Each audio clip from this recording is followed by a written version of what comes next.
शेतकरी चळवळीत सातत्यानं काम करतो. कालच्या 2 दिवसापासून आम्ही शेतकऱ्यांसाठी फिरतोय. ज्या पद्धतीनं शेतकऱ्यांचे फोन येत आहेत की बाबा आमचं सोयाबीन निघलं नाही, आज तुम्ही बांधावरती आला त्याबद्दल तुमचं मनापासून स्वागत करतो. मी सुद्धा अॅग्रिकॉस आहे, ठीक आहे. तुम्ही एसडीओ आहात, तुमची रिस्पेक्टच करतो. शेतकऱ्यांच्या भावना आपण समजून घेण्याचा प्रयत्न करताय. बांधावरती सध्या आपण व्हिजिटले. आता या ठिकाणी पहा, 10 एकरचा प्लॉट दाखव ना इकडे.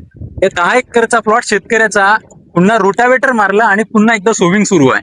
आणि या ठिकाणी रिस्पेक्टेड एसडीओ आहेत. मॅम तुमचं नाव सांगा. संध्या सावंत. काय वाटतंय, सध्या पाऊस सुरू आहे आणि काय कंडिशन आहे शेतकऱ्याची ग्राउंडवरची? नाही आहे, आता याच्यामध्ये बियाणं उगवलेलं नाही, पण पंचनामे आमचे सुरू आहेत आणि याचा अहवाल सुद्धा आम्ही 7 दिवसाच्या आत किंवा येत्या 2-3 दिवसांमध्ये देऊ. त्याच्यावरती कारवाई केली जाईल. का? हो, जे आहे त्याच्यानुसार अहवालानुसार आपण हे करू. शेतकऱ्यांना त्या पद्धतीनं भरपाई दिली जाईल. किती कंप्लेंट होते आज बाबुळगाव मध्ये साधारण? बाबुळगाव किती 5वी आहे. 5वी कंप्लेंट आहे आणि अजून जे अर्ज आहेत आता काही आलेले आहेत तक्रार अर्ज, ते पंचनामे करत आहोत आम्ही. आणि बाकीचे पण जे कंप्लेंट आहेत त्या पाहून घेत आहोत. कंपन्यांवरती फौजदारी गुन्हे दाखल होतील का? नाही, आता याच्यामध्ये आम्ही तालुकास्तरीय तक्रार निवारण समितीचे अध्यक्ष आहे मी.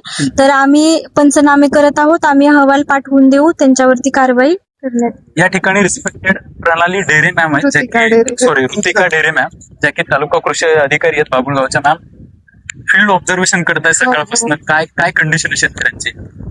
काही मोजक्या व्हरायटींचे बियाणे निघालेले नाही आहेत, त्यांचे पंचनामे केले. 10% 20% निघालेले आहेत. तसा अहवाल आम्ही देत आहोत. आमच्यासोबत महाबीजचे प्रतिनिधी, एओ QC, एओ पंचायत समिती, केव्हीके सायंटिस्ट, एसडीओ मॅडम आणि मी, सर्व समिती पूर्ण ऑनफिल्ड आहे. सर्व पंचनामे प्रत्यक्ष शेतात जाऊन केले जातील आणि शेतकऱ्यांना लवकरात लवकर नुकसान भरपाई त्याप्रमाणे पुढील कारवाई केली जाईल. आणि आता पेरणी करण्यास हरकत नाही. बाबुळगाव मध्ये किती एकर मध्ये प्रॉब्लेम आहे सध्या? माझ्यापर्यंत 17 तक्रारी परवा आल्या आणि काल माझ्याकडे 8 तक्रारी लेखी आल्या. पण जर फील्डवर गेलो तर अजून 1-2 जण शेतकरी, चला मॅडम आमचंही बघून घ्या, आमचंही आहे, तर मग त्यांनाही आपण तक्रारी घेत आहोत. एरिया किती एकर मध्ये किती एरिया वाटतं तुम्हाला? 100 एकर, 200 एकर, 300 एकर? नाही एवढा नाही का? कुठल्या कंपन्या रिस्पॉन्सिबल आहेत शेतकऱ्याच्या नुकसानीसाठी? आता हे एओ QC सांगतील तुम्हाला. महाबीजचे कोण आहे?